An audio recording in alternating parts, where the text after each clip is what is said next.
de Chapuri. Muito bem, agora voltamos então em definitivo com mais uma edição do programa Tribuna Livre na sua TV Rio Branco, nesta segunda-feira, 18 de setembro de 2023. Para quem não sabe ou não lembra, hoje é uma data importante para a imprensa. Em 1950, no dia 18 de setembro, era inaugurada então a primeira TV no Brasil. Isso mesmo, de lá para cá muita coisa mudou para melhor, né? Hoje estamos aí na era da modernidade, isso mesmo. Bom, o nosso entrevistado de hoje, como eu falei na abertura, é o novo líder do governo na Assembleia, o deputado Manuel Moraes, do PP, que ao contrário do que muitos imaginam, ele não é de Chapuri, morou lá há muito tempo, tem base eleitoral lá, mas ele é de Rio Branco. Seja bem-vindo, deputado Manuel Moraes. Prazer recebê-lo aqui no programa. Prazer, meu. Boa noite, doutor Narciso Mendes. Boa noite. Boa noite, Osmir Lima. Boa noite. Decidam aí quem faz a primeira pergunta para o nosso entrevistado. Mais velho. É o mais velho, Narciso, então. Deputado, 4 mandatos, logicamente uma vasta experiência política, seguida de uma vocação.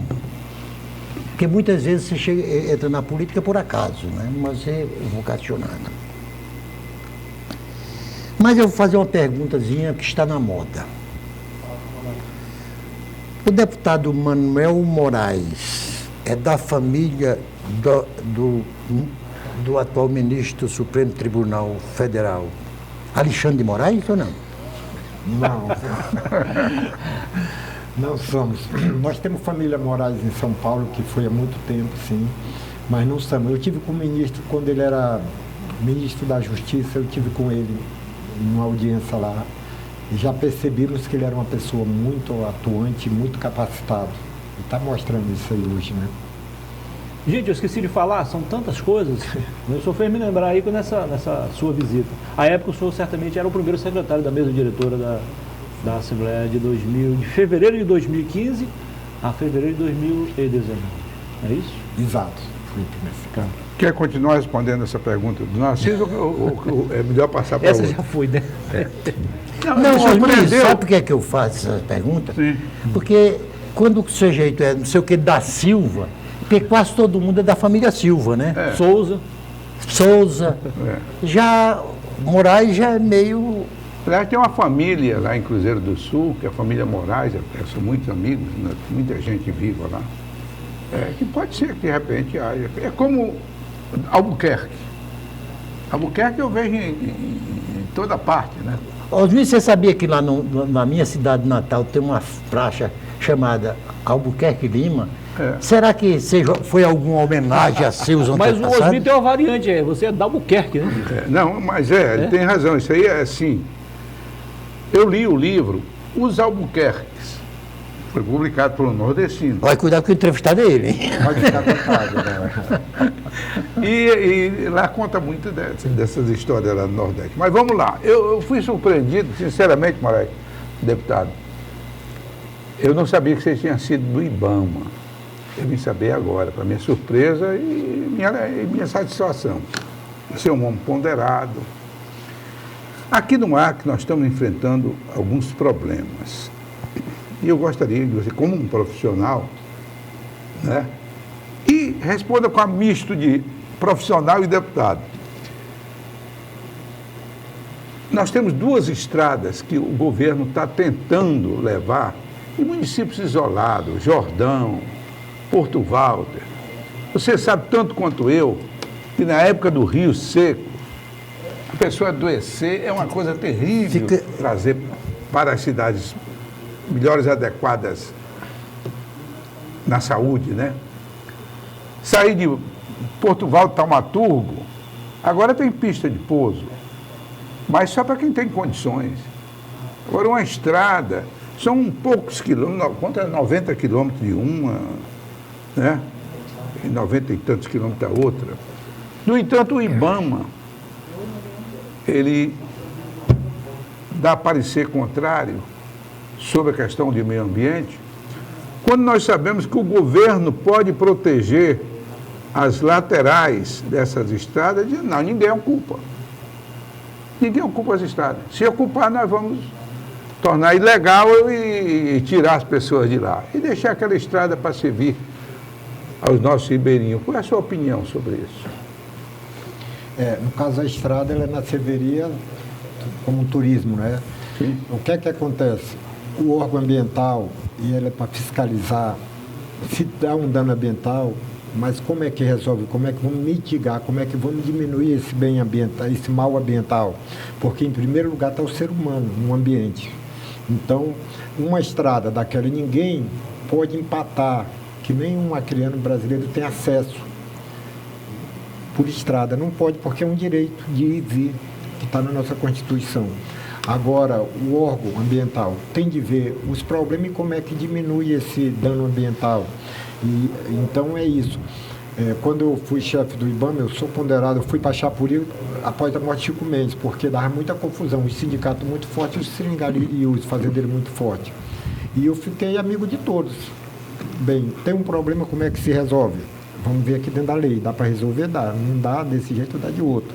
E sempre com a sinceridade, mas eu acho que o problema aí não é porque as coisas são feitas apressadas, muito em cima da hora. Você quer fazer uma estrada no outono, começa a tirar a licença nesse ano para poder chegar no outono e ter a licença, mas certamente vai ser dado, porque eu conheço a lei do IBAMA e nenhum lugar empata de fazer estrada, não só se for uma área de proteção. Você acha, então, que muitas vezes eles desobedecem às leis ambientais e isso leva o técnico a vetar? Com certeza. Não é isso? Com certeza. Agora, se obedecerem rigorosamente a lei ambiental, Eles vão fazer um licenciamento ambiental.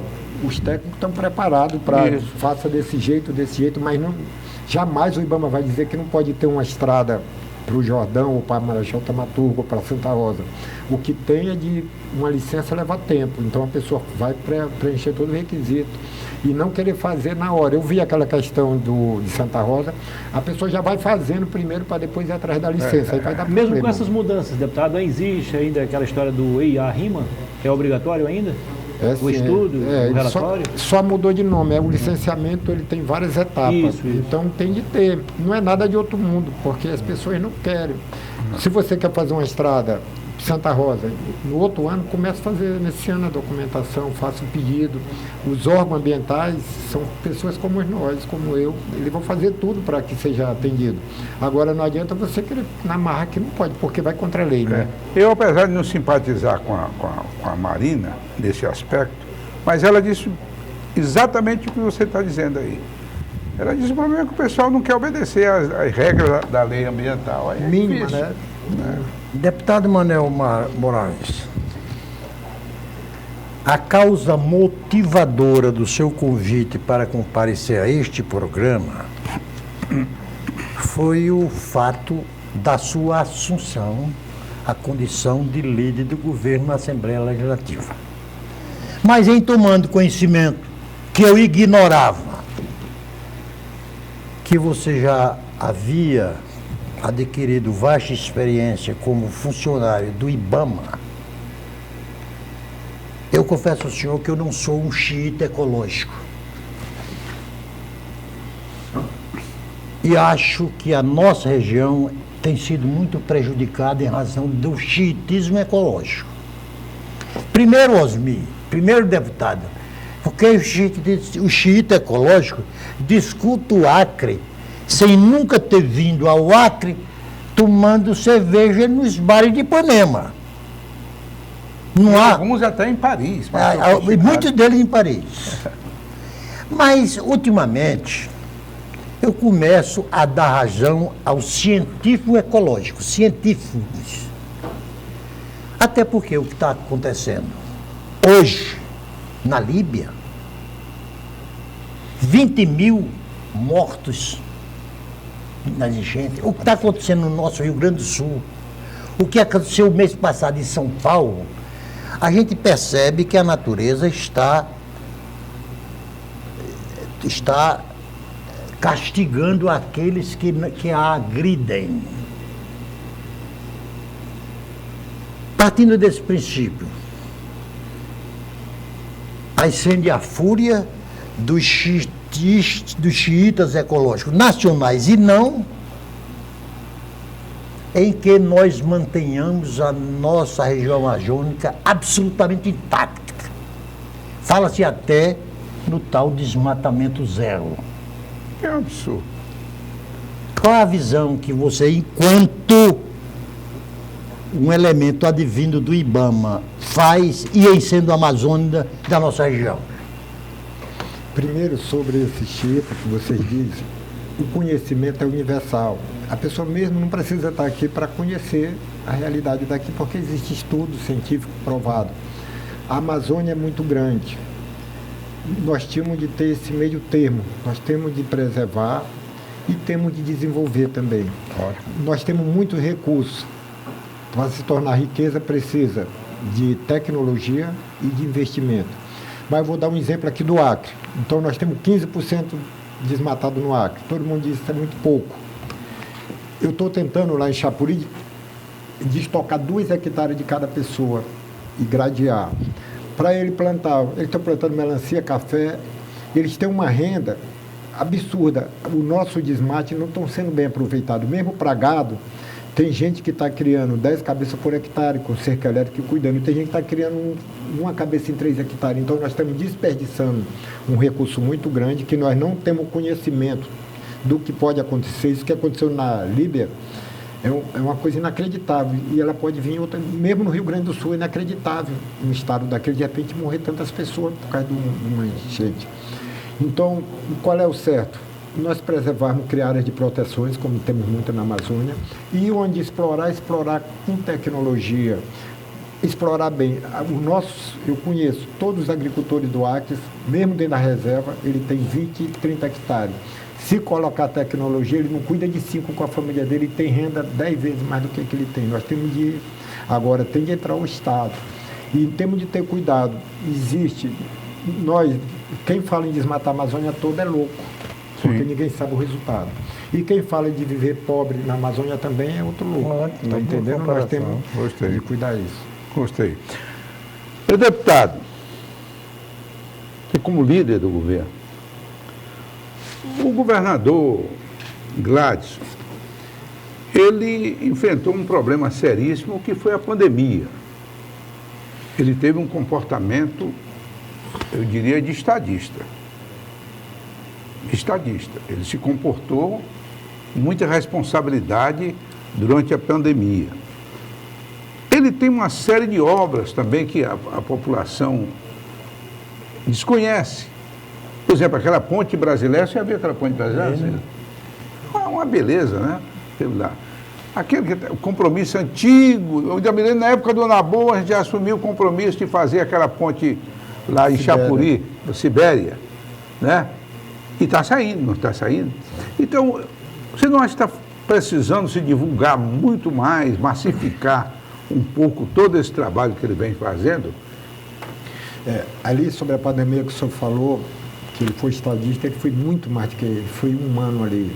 Eu acho que isso foi que fez a diferença. Ele foi talvez a pessoa como se fosse um médico cuidando do doente. Ele foi um ser humano de verdade ali. Nosso estado é pobre, o nosso país atravessa dificuldade. Tem muitas obras. O Gladson, ele é o cara que mais fez concurso no estado do Acre. Ele se preocupa, você vê uma carteira social para pessoa que não pode pagar para tirar uma carteira de motorista. Você vê esses documentos de terra que estão dando para o cara que não tem como tirar um documento que custa 10, 12 mil, a pessoa vai lá e entrega 1.000 títulos registrados em cartório. E isso faz a diferença do Gladson. E em obra, ele tem muitas obras, o pessoal fala isso, mas lá em Chapuri, as 3 obras mais importantes, a ponte da Sibéria está saindo, a variante ali está saindo, e o hospital vai dar ordem de serviço para... Então, nunca, era um sonho de Chapuri, impossível, ninguém acreditava que era capaz. E está saindo. E estamos muito alegres, estamos muito felizes. E foi uma das razões que eu aceitei ser líder dele, porque eu sei que ele está ajudando. Que é fácil, é mais fácil fazer a defesa também, né? Não, fazer defesa do Gladson, sim, porque, primeiro, politicamente ele é um fenômeno, inacreditável. E trabalho, ele é humano. E ele procura fazer as coisas de verdade, de coração. Então, tem problema o Estado? Todo o Estado tem.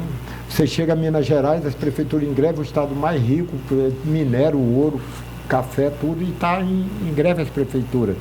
Então o nosso estado, coitado, estado novo, pessoal que vieram da floresta, né, extrativista, e mesmo assim o nosso estado está indo bem. A crítica existe, mas muita gente quer fazer carnaval em cima de pequenos detalhes. Deputado, eu particularmente considero que o grande dom, não é nem qualidade, parece ser um dom, do nosso governador é o carisma. Porque muitas vezes, Osmir, você tem um governador que faz muito, um prefeito que faz muito. Recordo-me que quando eu cheguei aqui no Acre, o governador era Francisco Vanderlei Dantas.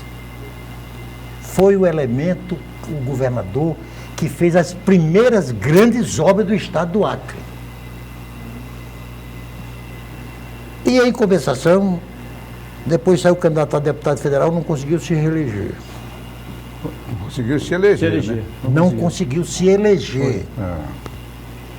E o Gladys Cameli, inclusive eu me enganei em avaliar o seu potencial eleitoral na eleição próxima passada, quando quase todos os medalhões que apoiaram na sua primeira eleição saíram candidato a governador, 4 deles. E eu diria... Todos com mandato, né? Todos com mandato. E eu dizia, Gladys é o favorito para ser o governador, mas para ganhar no segundo turno. Eu nunca apostaria um centavo que ele se elegeria no primeiro turno. E isso aconteceu.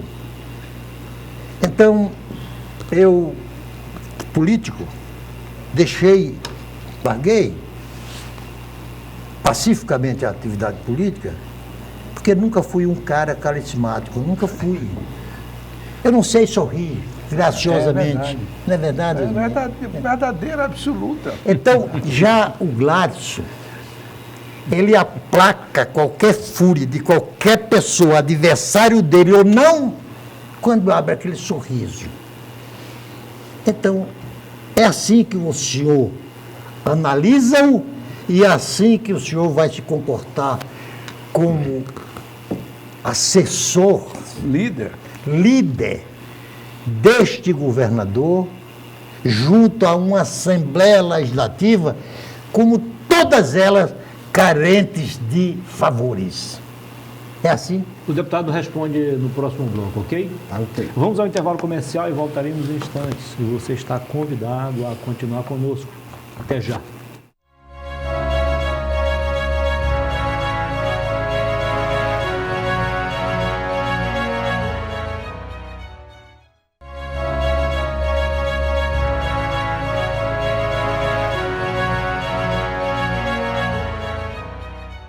Ok, estamos de volta com o segundo bloco do nosso programa de hoje. Registramos aqui as presenças aqui, meu amigo Márcio, por gentileza, do Tiago Gino e também do Rubens Passos, ambos integrantes da assessoria do novo deputado, nosso entrevistado, nosso convidado especial.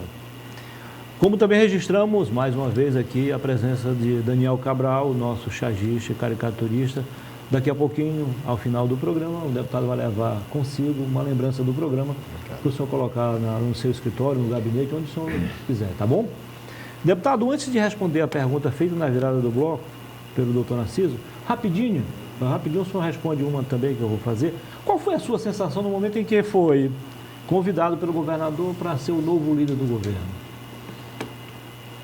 É uma situação difícil, né? Uma coisa que complexa de fazer, né? Você respondeu de imediato ou pediu um tempo para pensar? Ah, não. Quando eles me convidaram, eu falei que não era pedir para conversar com a nova líder, para se entenderem por 2 vezes.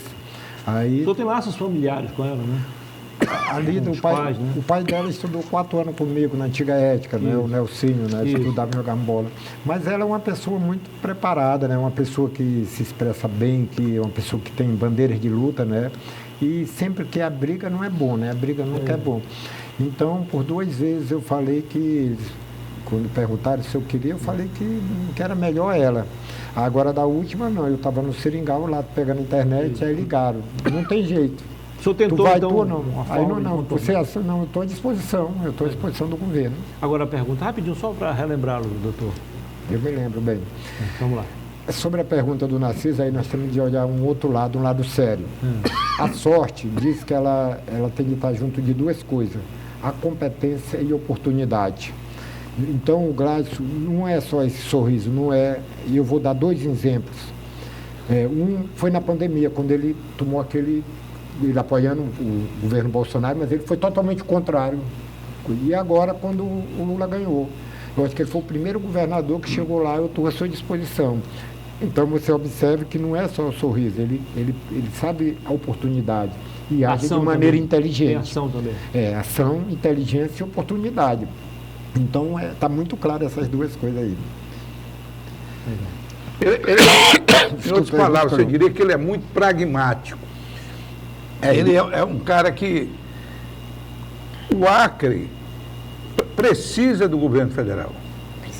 O Acre tem necessidade. Eles sentindo na pele, inclusive agora houve uma diminuição muito grande do FPE, né? Eles sentindo na pele essas dificuldades, nós temos que agradar mesmo o presidente da República. Aí é ser pragmático, ser prático. Não é negócio de eu gosto ou não gosto. Não tem nada disso, né? Eu digo a rapidez com que ele Sim, fez, não é? porque, Ele viu a oportunidade, certamente com a inteligência muito alta.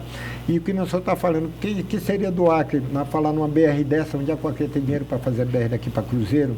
Casas populares, onde é que ele vai ter? Não tem. Então ele depende não só de emenda, nem dos investimentos do governo federal, mas ele, certamente, ele tem uma inteligência muito aguçada e sabe a oportunidade, né? Ele mostrou nessas duas situações. Isso, só para completar, Narciso, você tem razão, deputado. Esteve dando uma entrevista aqui para nós, o subsecretário, né, da Fazenda. De Fazenda, doutor Clóvis. Aí nós perguntamos para ele, olha, na hora que você termina de fazer o pagamento pessoal, o repasse aos órgãos, as dívidas que o Estado tem, quanto é que sobra? O repasse para educação e saúde, quanto é que sobra? Ele diz quase nada, né? Essa é a realidade que não é só do Acre, é a realidade que é da maioria dos estados, né? Também dos estados mais pobres, norte, nordeste e tal. Então tem que ter eu volto a repetir a palavra, esse pragmatismo de buscar, quer através do governo federal, quer através de emendas. E o Lula, o presidente da República, ele tem dito inúmeras vezes que ele não vai fazer distinção ideológica nem partidária para ajudar o Estado, né? Sem dúvida. Eu quero emprestar o meu aval à afirmação que o deputado acaba de fazer sobre o extraordinário, não foi ordinário não, o extraordinário desempenho do governador Gladson Cameli no combate à Covid-19. Deputado, os polos de luta e de briga e de encrenca no enfrentar a Covid-19 se deu entre o então presidente Jair Bolsonaro e o governador João Dória de São Paulo. O embate não era nem Lula-Bolsonaro. E, para provar, Osmi, a expertise no bom sentido do Gladson, ele saía daqui para São Paulo, passava a manhã todinha com o João Dória tentando pegar uma beiradazinha da Coronavax, e à noite para Brasília, se reunia com a equipe do governo federal para conseguir uma cotazinha das vacinas que vacina que o governo federal está lá. Quer dizer, isso é o que eu chamo, sem menosprezá-lo, de saber fazer a hora e não esperar acontecer. Oportunidade, sem dúvida. Então, foi nesse sentido. Porque o desempenho, o Acre foi um dos estados que melhor se houve no combate à Covid-19. Se você pegar as estatísticas de contaminados e de mortes e comparar com a média nacional, o Acre foi um dos estados exitosos. Mas faça uma pergunta para o nosso... Então, afirmação agora só. voltando, como chefe de gabinete ou líder do governo na Assembleia Legislativa, você vai ter uma aproximação muito enfática com o governador. Você vai ser o portador das reclamações, dos pedidos e das insatisfações dos seus colegas na Assembleia Legislativa. Como é que você vai conduzir como intermediário entre seus colegas e o governador, a quem você o servirá agora nessa nova condição? A situação dos deputados, isso foi a primeira preocupação. Eu conversei individualmente com os deputados e depois nos reunimos no almoço. Qual é o problema geral? O que espera do governo? O que espera de nós? Na verdade, os deputados, eles não têm essas grandes coisas. Os deputados estão bem posicionados, com as suas estruturas na Assembleia, razoavelmente boa, com os seus cargos pouco ou muito no governo. O que eles querem mais é atenção. Eles querem ser mais recebido pelo governador, para tirar uma foto, para dizer que são amigos. E tem as coisas pontuais, e nós vamos tentar resolver claramente, junto com ele e junto com o governador, o que é possível, bem, o que não é possível, mas conversando sempre e explicando. Então, já nessa semana nós levamos a equipe econômica do governo todo, fizemos uma reunião com todos os deputados, eles explicaram, todo mundo tirou as dúvidas para não ter dúvida, né?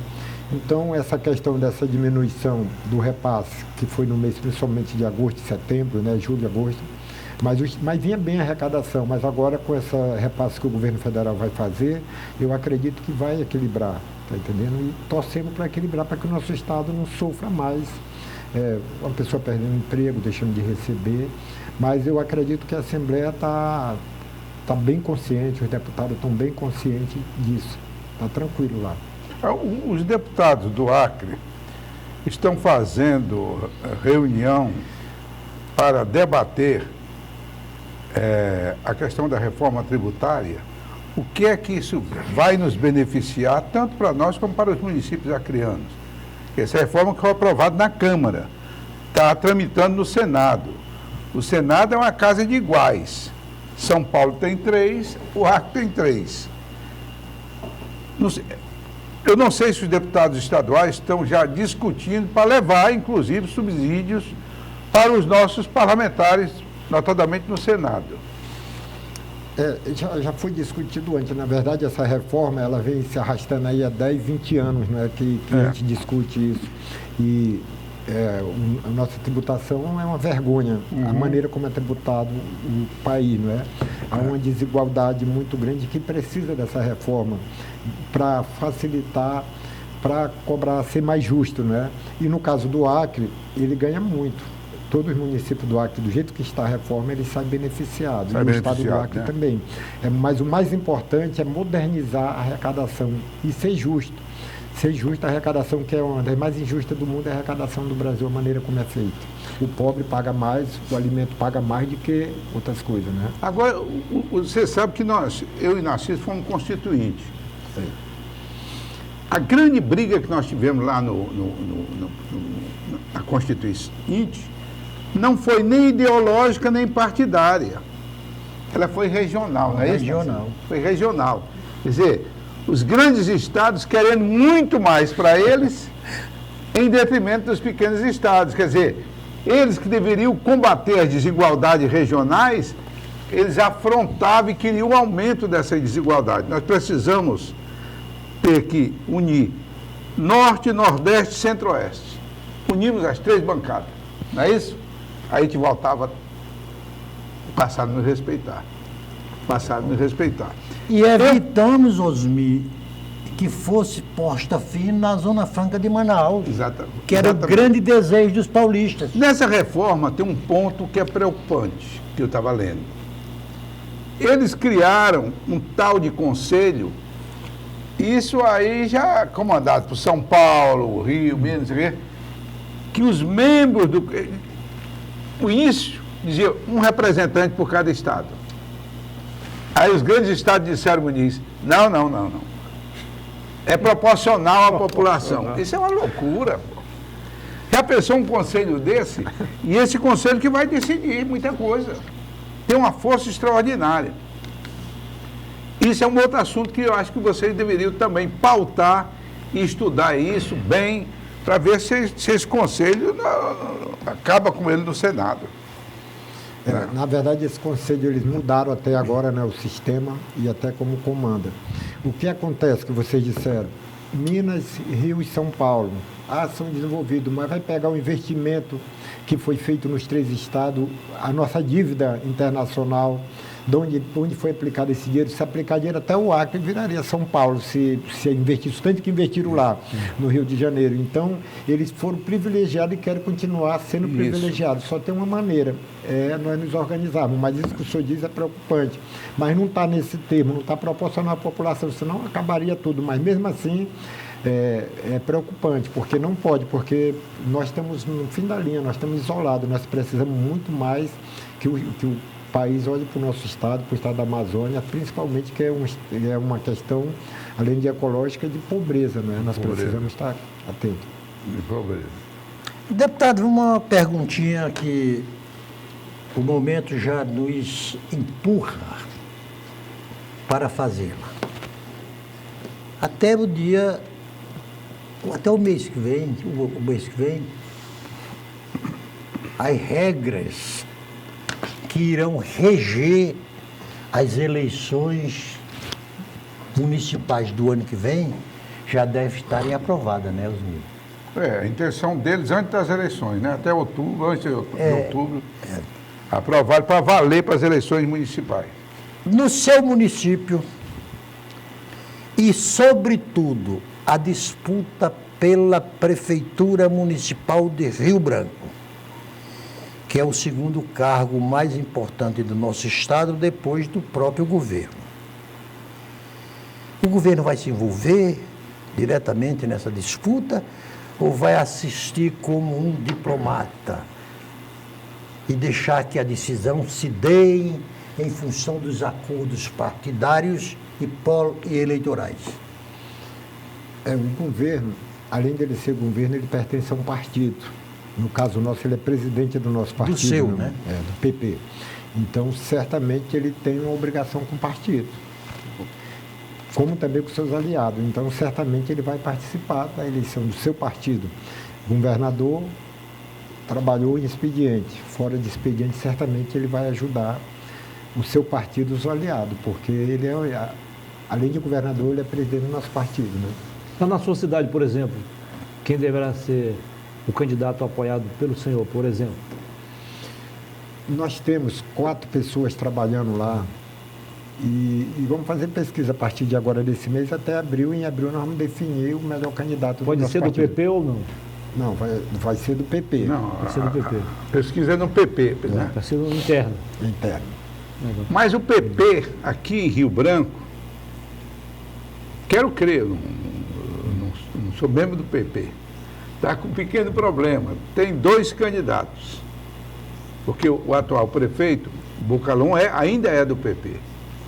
E as declarações da presidente regional do PP é de que ela tem um candidato dela, que é o Alisson Stene. Como é que você acha que vamos resolver isso? Qual é a sua opinião assim? O deputado responde a pergunta daqui a pouquinho, tá bom? Nós vamos fazer mais um intervalo comercial e voltaremos em instantes. E você certamente está convidado a continuar conosco. São apenas 2 minutos e meio. Até já.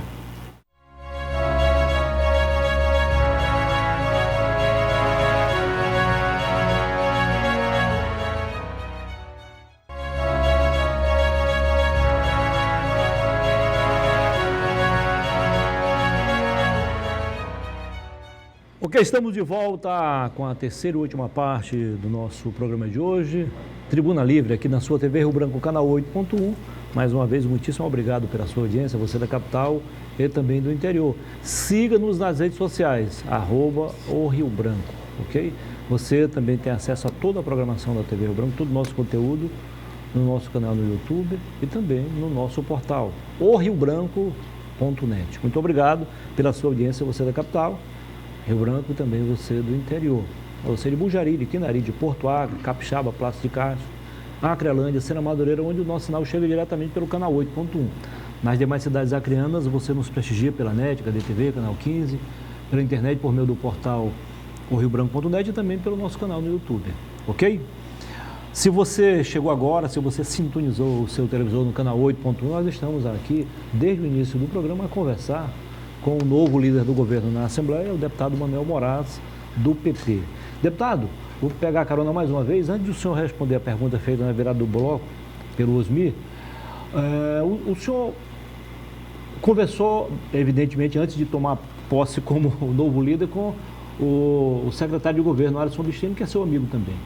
A pergunta é a seguinte: alguns colegas da imprensa, notadamente os comentaristas e colunistas políticos, afirmam, fazem algumas críticas à equipe da Secretaria de Governo, não necessariamente ao secretário Alisson Bistini, que é do seu partido também, mas de alguns integrantes. Na sua opinião, por que essas críticas, elas têm sentido ou não? E depois o senhor responde a pergunta do Osmir. É muito difícil. Vocês trataram também sobre esse assunto, né, nesse primeiro encontro? Conversamos sim, é muito difícil cuidar da parte política de qualquer governo, né? É muito complexo, é muito difícil. E sempre vai ter muitas críticas, né? Mas a equipe é uma boa equipe, eu não sei exatamente qual a crítica. O Alisson é uma pessoa muito competente, muito dedicado e que atende todo mundo muito bem, né? Então, eu não vejo dessa maneira. Às vezes, contraria interesse ou coisa parecida, né? Entendi. Responda então a pergunta do Osmir. A pergunta que eu fiz é aquele impassezinho que está surgindo. Ter dois candidatos ao partido. Essa questão do candidato em Rio Branco realmente é um problema, porque tem um prefeito no mandato, é meu amigo particular, o Bocalão, há muitos anos, e temos um outro pré-candidato, que é o Alisson, ou qualquer outro que venha. Mas nosso partido é um partido grande, é um partido adulto, ele tem a sua executiva municipal e estadual, e fatalmente vão escolher quem será o candidato. Isso aí é uma coisa partidária, a executiva municipal vai escolher o candidato. O senhor apoiará a decisão da maioria? Com certeza, eu sou líder do PP também, sou presidente da comissão, então onde tiver a candidatura do PP ou aliado, eu vou estar apoiando. Quem eles decidirem na executiva municipal vai ser as pessoas que nós vamos estar na rua pedindo votos. Todos nós do PP. Esperamos que chegue a um acordo, que chegue a uma maneira. Se não chegar, a executiva vai ter que decidir. Pode decidir. E isso é importante, a questão partidária. Não sei se você deve concordar comigo, porque daí nós tivemos o exemplo agora recente do senador Petecão, que elegeu não sei quantos vice-prefeitos aí, de vereador e tal. Teve que tirar todo mundo, expulsar, porque não apoia. Quando chega na eleição seguinte, nenhum apoia o partido. Eu acho que no Brasil, as pessoas precisam entender que o mais importante do que a pessoa é o partido, porque o partido é permanente. Nós, daqui a uns tempos, não estaremos mais aqui. Nós somos passageiros apenas, né? E os partidos permanecem. Então, tem que valorizar mesmo o partido. Hoje, eu vou aproveitar o seu comentário e fazer um rapidinho. Alguns aliados que foram retirados do partido, do PSD, estão aí a fazer a votação do senador, dizendo que eles foram expulsos por um motivo pelo qual, sem sentido, porque o senador agora já está a apoiar também o governo. Aí ele diz assim, quer dizer, o senador pode apoiar, nós não podemos. Entendeu isso? Mas aí o senhor Osmir falou uma coisa muito importante. Na democracia, os partidos são importantes. Ninguém fala em pessoas, você fala em partido, né? Isso. Então, eles têm que ter suas normas, eles é que vão dar o tom da democracia. Então, as pessoas podem... Tanto que no PP, para mim é diferente. O que a executiva decidir, nós vamos apoiar um partido. Vou falar nisso, deputado. Quando o senhor saiu do PSB... Aliás, antes do senhor sair, muitos partidos estavam ali convidando. E, inclusive o PP. E o que pesou nessa sua escolha para ir para o PP? Bem, na época, quando eu saí do PSB por uma questão de formação de chapa, inclusive tenho muitos amigos lá, vários partidos me convidaram. E tinha 2 partidos que era o PMDB, que eu gosto, que foi por causa quando começou a democratização do país, não é? Ele tem uma história bonita, Sim. o PMDB. E o PP. A questão do PP, claro, pelas ações que estão sendo feitas em Chapuri, né, que estavam sendo feitas, né, a ideia de começar a ponte, a ideia de variante, a ideia de ramagem, Chapuri tem uma atenção muito especial do Grácio desde quando ele foi eleito, então foi decisiva essa questão de Chapuri. Ô, deputado, vocês lembram os 2 partidos que era para estarem hoje predominando o nosso cenário político, que era o antigo PSD e o antigo MDB, não era, Osmir? Não, PTB. PTB, PSD. MDB. Aí depois transformou-se em Arena e MDB. Eu fico muito triste e talvez tenha sido esta a causa determinante de eu ter saído desse sistema canalha, avacalhado, pueril, desavergonhado, que é o nosso. Na Assembleia que você hoje participa, são 24 deputados estaduais de 16 partidos distintos. São 16 aqui, Manoel? 16. Não chega a tudo isso não, mas era na gestão anterior, na legislatura Era anterior. na outra. Mas Diminuiu bastante. Agora deve ser uns... Mas mesmo assim ainda é 8 ou 9 que estão agora. é 8 ou 9? Você sabe que no Senado americano, com 100 senadores, são 50 do Partido Democrata e 50 do Republicano. Na Câmara dos Deputados é 232 democratas por 242 republicanos. Quer dizer, não há governabilidade séria neste país enquanto nós não fizermos a reforma que urge na nossa gestão pública, que é a reforma político-partidária. Porque todas as reformas que Bolsonaro pretendeu fazer e não fez, que o seu antecessor pretendeu fazer e não fez, e que hoje o Lula está pagando um altíssimo preço para fazê-la, vamos ser honestos, Odmir, é comprando o voto do deputado. Mas, Narciso, deixa eu fazer uma observação com permissão do Manuel Moraes. Tem. O Congresso Nacional, no passado, criou a cláusula de barreira que o partido precisaria atingir 5%. O Supremo, ele derruba, dizendo que a lei usada não era aquela, tinha que ser uma lei complementar, sei lá o quê. Não, e que eliminaria as pequenas agremiações. Isso não interessa. Agora, recentemente, eles aprovaram uma cláusula de barreira pequena, mas que vai aumentando. Na próxima eleição, já vai aumentar. E já diminuímos muito os partidos. Com essa, já a primeira, você mesmo acabou de dizer, deputado, que eram 16, agora está em 9 na Assembleia. Então, a próxima eleição estadual já vem com um número maior da cláusula de barreira, um índice maior da cláusula de barreira. Mas só para as eleições parlamentares. Para senador, governador e presidente, ela não atinge. Mas porque não há necessidade para isso. Hein? Não há necessidade de cláusula de barreira para governador, nem presidente. Porque para senador são 3 por estado. Pronto, não tem por que ser diferente. Né? E para governador, ele elege um só, o presidente só elege um. Então não há necessidade da cláusula de barreira. Né? Mas ela atinge o partido, né, dele de qualquer maneira. Eram 32 partidos que participavam de eleição. Nessa do Acre só teve 16. Pois é. Que depois se uniram em federação e ficou em 12, foi 13. E elegeram o representante 8 ou 9. Já foi muita coisa, né? Você vê que outra coisa que eles criaram importante, que eu acho, que não é a reforma ideal que a gente acredita, deputado, foi o número de votos mínimo que teria que ter o partido e o candidato, para não acontecer aquele efeito tiririca, né? Tiririca teve 1 milhão e tanto de votos, levou mais 5 que não tinha voto nenhum. Levou mais 4 que não tem. Isso já não.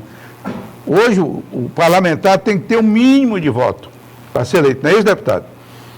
Isso aí foi decisivo, inclusive agora na eleição de alguns partidos, porque o candidato ele tem de ter no mínimo 10% se fizer o coeficiente e 20% se fizer 80%. Então não entra mais deputado que não tem representação mínima, nem na Assembleia, nem no... Deputado inconveniente mora no seu devido lugar. Toda eleição no Brasil, quer seja a geral ou a municipal, é precedida de mudança na legislação. É um absurdo. Enquanto isto acontecer, nós não moralizaremos a nossa estrutura partidária. Mas, Narciso, assim, o nosso país é um país novo, nossa democracia é uma democracia nova, ela está se aperfeiçoando. Ali quando eles mudam tentando acertar e vai melhorando, como essa que nunca mais um deputado com 5 votos, com 10 votos vai assumir uma cadeira, né? E vai melhorando, não é assim, nós não podemos estar... As pessoas estão tentando mudar para melhorar, vê uma coisa errada e muda, nós não podemos ser pessimistas, nós temos de ser otimistas. Hoje mesmo, beneficiado pela legenda, ele tem que obter pelo menos 10% dos votos do partido, né? Senão não vai. Do coeficiente. Do coeficiente. Então, se fizer os 100%, né? Agora, se fizer 80%, pode, aí tem de tirar 20%, quer dizer, aí fica já difícil. Então, outra coisa, Narciso, que tu fala assim, a política, nós não podemos, nós temos de fazer nossa parte cada dia melhor, temos de ser melhores. A gente não pode achar que o Brasil está melhorando, a população está melhorando, só que isso demora gerações, como na Europa ou nos Estados Unidos mesmo, que é um país que já entrou desenvolvido praticamente, né, pelos ingleses quando foi coloniado. Então, é assim. Então, nós vamos fazer nossa parte.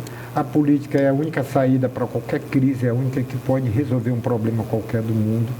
E não tem outra. E nós teve até uma mulher que fez um poema que disse que estava tudo errado e só para sacanear ia ser mais direita para poder ver se ajudar para continuar, né? Mas, viu, deputado, está correto. Não é ainda, claro, veja, a do Narciso e a minha, porque eu sou parlamentarista e eu acredito muito no voto distrital. E para vocês seria bom, você que tem um distrito, né? Tem um distrito ali, seria excelente, porque o voto distrital, ele aproxima mais o eleito do eleitor. Digamos, aqui em Rio Branco, nós, que é metade da população, nós dividiríamos para deputado federal em 4 distritos, né? E seria ruim para o pessoal do interior. Que muitas vezes Alto Acre, Baixo Acre, Juruá e a Grande Rio Branco. Seria. Não, tem o Alto Acre também, seria, né? Um distrito. Seria um distrito. Sim. Brasileia, Japuri, Acrelândia talvez, e Assis Brasil, poderia ser um distrito. E aí cada partido não apresenta esse monte de candidato, apresenta seu candidato. Porque valorizar o partido, né? Essa reforma precisa ser feita. Além do que, o parlamentarismo é um sonho ainda distante, Narciso, que nós temos, né? Também, já perdemos 2 oportunidades.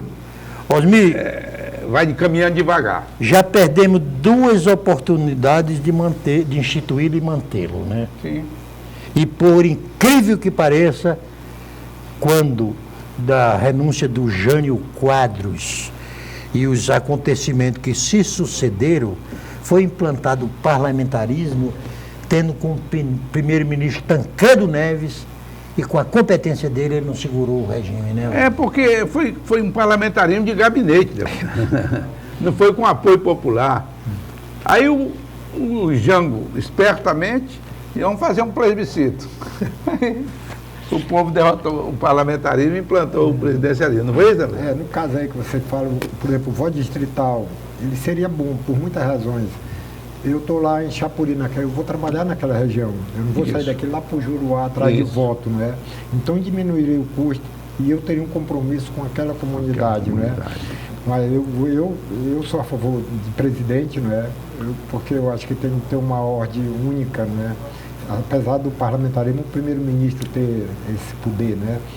Mas É questão de evolução. Agora o voto distrital não foi aceito, né? Mas eu acho que seria uma coisa boa para as regiões, porque você teria um compromisso direto com aquelas, é igual um prefeito, né? Você ficaria ali cuidando da região. Deputado, na sua opinião, essa mudança que aconteceu agora recentemente, abalou de certa forma a bancada ou a bancada governista continua intacta, sem nenhum problema nesse momento?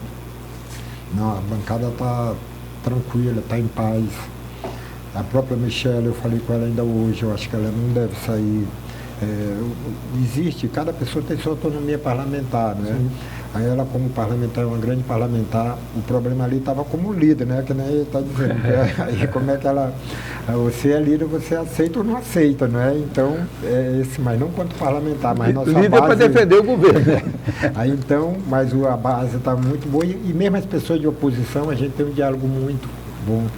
Não é, ali tem a Antônia Salles, uma parlamentar excelente, nós temos outras pessoas que estão lá, mas são pessoas que a gente conversa. Por falar nisso, ontem houve já, talvez a primeira prova de fogo, houve um confronto entre o senhor e um dos líderes da oposição, o deputado Edivaldo Magalhães, do PCdoB. O senhor já esperava isso tão cedo? Não esperava, né? Na verdade, o Edivaldo é uma pessoa que a gente conhece há muito tempo, é um amigo meu, né? E nós tivemos reunião antes nas comissões. Vocês já estiveram do mesmo lado também? E nós tivemos nas comissões trabalhando durante a manhã tudinho e de repente ele saiu com 2 histórias fazendo carnaval fora de época, né? Então isso aí nós não vamos aceitar. Nós respeitamos o parlamentar e é dentro do parlamento, mas nós não vamos aceitar você pegar um copo d'água e dizer que é uma caixa de 1000 litros, né? Não é, essa aqui é um copo d'água. Nós podíamos saber que foi isso? O pivô de tudo foi a questão lá do pessoal que está lá. Acampado? Aí ele falou 2 coisas que ele não poderia falar. Uma, primeiro, falou que a direção da mesa é irresponsável, que não é. E que são pessoas altamente, ele sabe disso, que ele faz parte sobre aquelas pessoas. Sim. E depois ele falou que o governador era um mentiroso, que era isso, que era aquilo, então a pessoa tem que primeiro respeitar a autoridade. Por que aquelas pessoas estão lá? Porque os governos passados não fizeram caso, senão eles não estariam lá. Claro. Pode ser o PT, pode ser quem for, de toda a história do Acre eles não fizeram casa. Aí a pessoa fala, não, aquela ponte está dando problema, está assim, mas ela tem 50 anos, todo mundo sabe os balseiros. Aí chega, tu faz numa hora, tu não faz, tu tem de vir um engenheiro, um especialista, você tem de... Porque primeiro está a segurança do povo. Era problema se de repente aquela ponte cai cheia de gente em cima. Então existe a responsabilidade. Então ele não pode fazer isso. Então, se houver respeito de lá, nós temos todo o respeito de cá. Se vier, vai ser recebido da mesma maneira que vier. Perfeito. E depois o senhor voltou a conversar com ele com calma ou ficou o dito pelo não dito? Não, nós conversamos no corredor porque quando eu falei que aqueles moradores estão lá, a gente tem pena, são pessoas pobres, nós temos que diferenciar, mas tem interesses políticos. Eu não falei isso com ele, que eu conheço o Edivaldo, mas eu disse que tem muita gente de mau caráter naquele meio daquela coisa, incentivando, pagando, dando comida, fazendo tudo. E com interesses escuros que ninguém sabe, porque se quer resolver, tem 25 famílias, já resolve 25 famílias. Resolve mais outra, vai resolvendo. Mas eu sei que o Edivaldo não é uma pessoa de mau caráter, é uma pessoa, por sinal, é um grande político, na verdade, né? Mas aí ele tem de respeitar o nosso governo, tanto quanto a gente respeita ele. Claro. Estamos chegando ao final do programa. Doutor Narciso Mendes, suas considerações finais, por gentileza. Não, eu quero apenas agradecer a presença aqui do deputado Moraes e dizer que nós estamos à disposição. Nós queremos fazer desse programa também uma fonte de informações da política acreana. Porque dos enlatados nós recorremos para Globo, Bandeirante e Companhia Limitada. Então, muito obrigado. Sucesso nessa sua nova função. Não pense que será fácil, porque muitos esperam muito de você e não sei se você terá muito para oferecer. Mas a sua habilidade de 16 anos como deputado estadual, talvez tenha lhe apontado os caminhos que você deve perseguir. Osmir Lima, por gentileza. Bem, primeiro quero dizer que você me surpreendeu. A gente não tinha um grande contato, apenas pouco superficialmente, Mas aqui você demonstrou todas as qualidades de um líder que vai dar certo. Você é um cara ponderado, não, usando uma expressão grosseira, não é um porra louca, né? Tem equilíbrio e tem conhecimento. Então eu acho que é o líder ideal.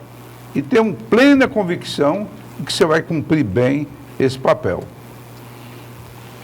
Deputado, parabéns. São 9 deputados mesmo, 9 partidos que compõem a Assembleia. Você está atualizadíssimo. Né?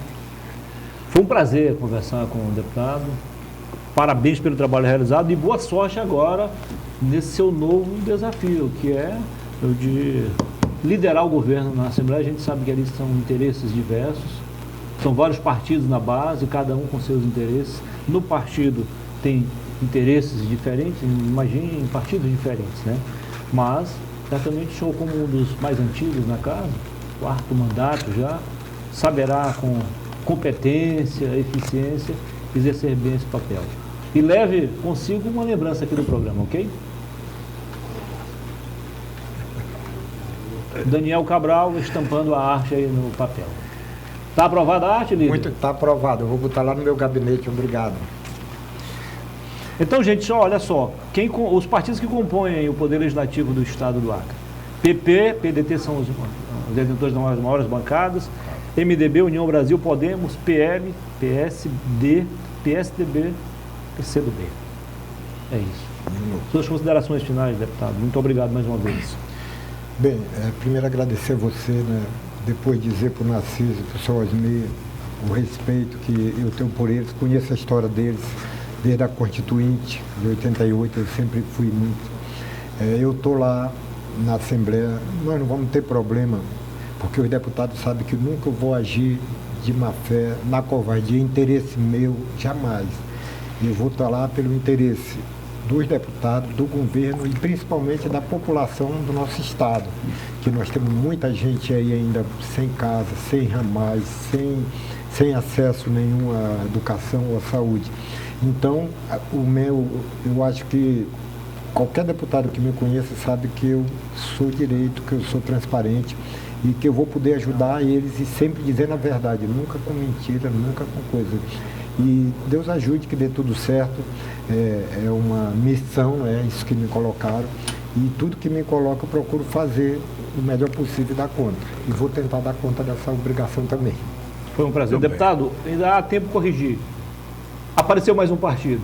É o novo. O Partido Novo. Agora a Assembleia é 10. Emerson Jarud é o novo deputado, aliás, deputado do Novo.